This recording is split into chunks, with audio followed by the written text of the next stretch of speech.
Hi, this is part of my ongoing series about cleaning the controls in NuTone Remote Intercom Stations.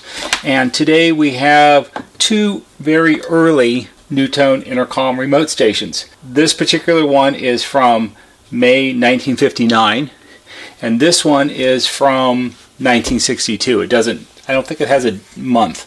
Actually, it does. It would be March of 1962. And while these may initially look somewhat the same, even though the grill styling is different, these are actually two different models, but they share a lot of similar aspects, so cleaning the controls in them are the same. And just to cover the differences between these two, the speaker from 1962, this is a model 2027. The very earliest model 2027s had metal grills with this punch louver design, the volume control up here, and the intercom listen and talk switch down here. Later on, the 2027s had plastic grills, and the styles would change a little bit over the years, and the colors would change a little bit over the years, but they're all basically 2027s. And 2027s were used on all NuTone 3-wire systems from about 1962 all the way through the early 1970s. And it was sort of the by default 3-wire station that you would use. Oftentimes, this one is confused with being a model 2027 also. However, it's not. This is actually a model 2024, and the 2024 was the very first and original 3-wire remote station that NuTone ever made, and this was used on the original model 2011 and 2012 master station, and then on the revised Deluxe Model 2015 and 2016. And while the controls are in different locations, the operation and the actual controls are identical. So what's really different about it is the size. This is a somewhat smaller speaker in overall width and height than the 2027 is, and most importantly, the spacing for the mounting screw locations here and here are closer together than on the 2027s. So these two speakers are not actually interchangeable from a physical mounting point of view, because this one, the holes don't line up with the mounting frame that would be for a 2027, and then vice versa. This one, they're too far apart for the mounting box that this would have gone into. Other than that, from an operational point of view, they're identical. So this is a 2024 and this is a 2027. These are often confused, and let's go ahead and put the 2027 aside. And I have done videos on cleaning the controls on the later plastic grilled 2027, so you can look for that in this playlist. And we're going to concentrate today on the 2024.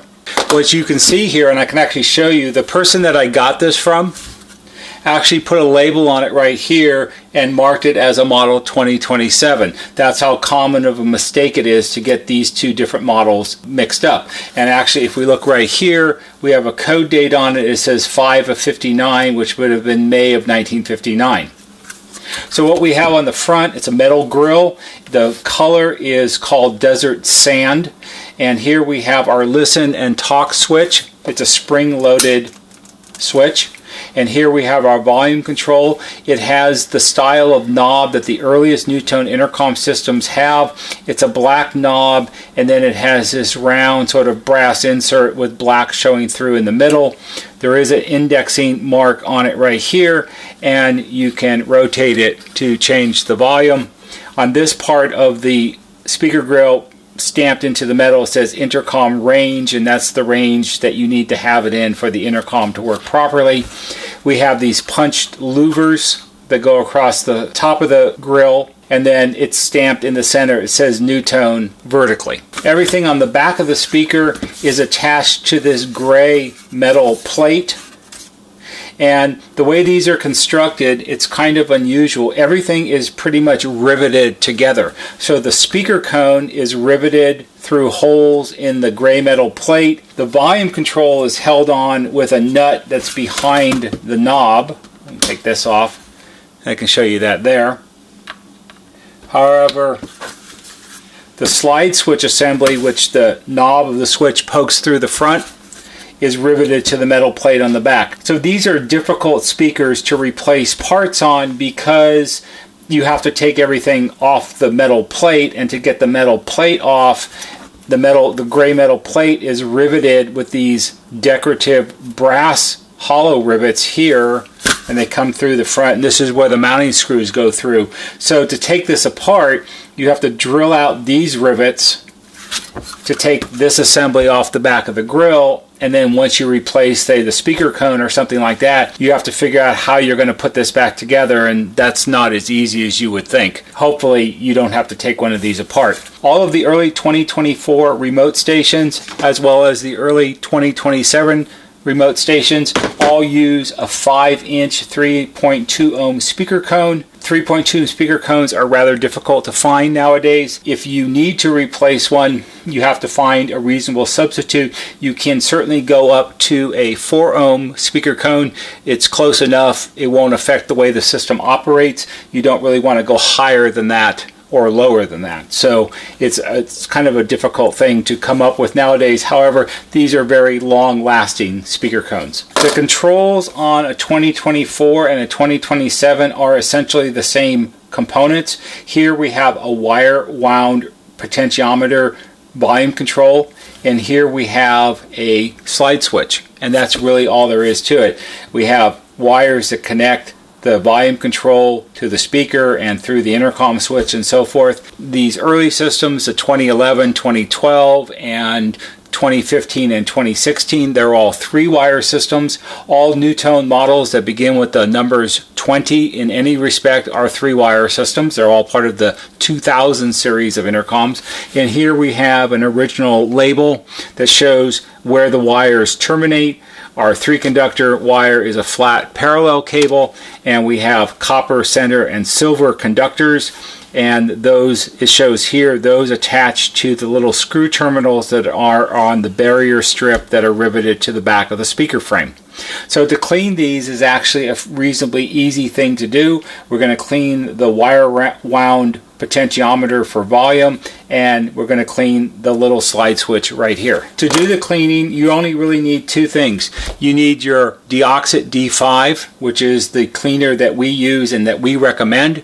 There'll be a link in the video description. You can buy this on Amazon. It's the least expensive and easiest place to get it. It's actually where we buy it from, because it's less expensive to buy it from Amazon than it is to buy it directly from the manufacturer. How's that for a modern economy? So you need the Deoxit D5, and you need an old worn toothbrush, which is, this is one of the shop toothbrushes. So what we're going to do is we're going to clean the slide switch first, because that's relatively easy. There isn't a lot to these. There isn't really a lot to do. All you have here is the body of the switch. The knob here is connected to the body of the switch, which is down inside here, and all we're going to do is put our rag down here to catch our overflow, and we're going to spray a little bit of the Deoxit D5 into the switch, and then operate it a little bit, and then we'll spray it again. It's very likely that if you're doing this, it may very well be the very first time that this has ever been done in nearly 60 years. It's not really very complicated, and it will improve how the system operates.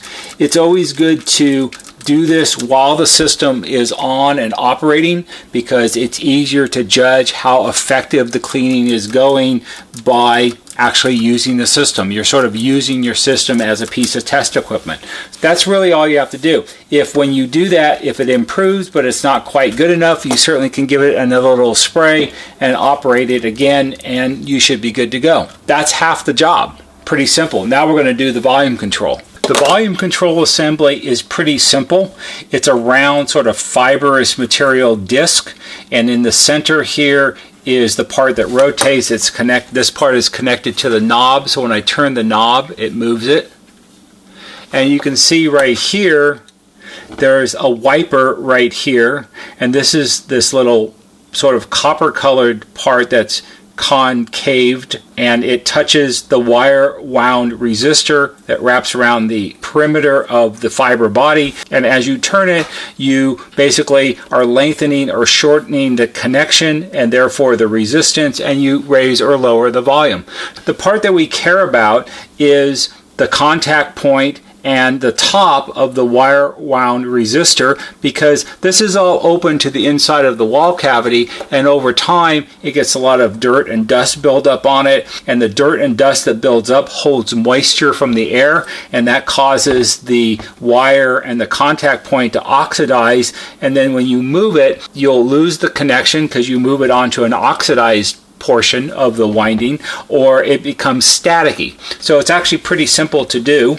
All you have to do is you again take your deoxit D5, and when you do this you want to do it carefully because this is fundamentally an irreplaceable part. You'll never find a new volume control like this, so then you'll have to buy a used speaker and rob it off of that one to replace it if you damage it. So you want to do things, be conservative and be careful in what you do, and for the most part all you're going to do is spray a very, very small amount.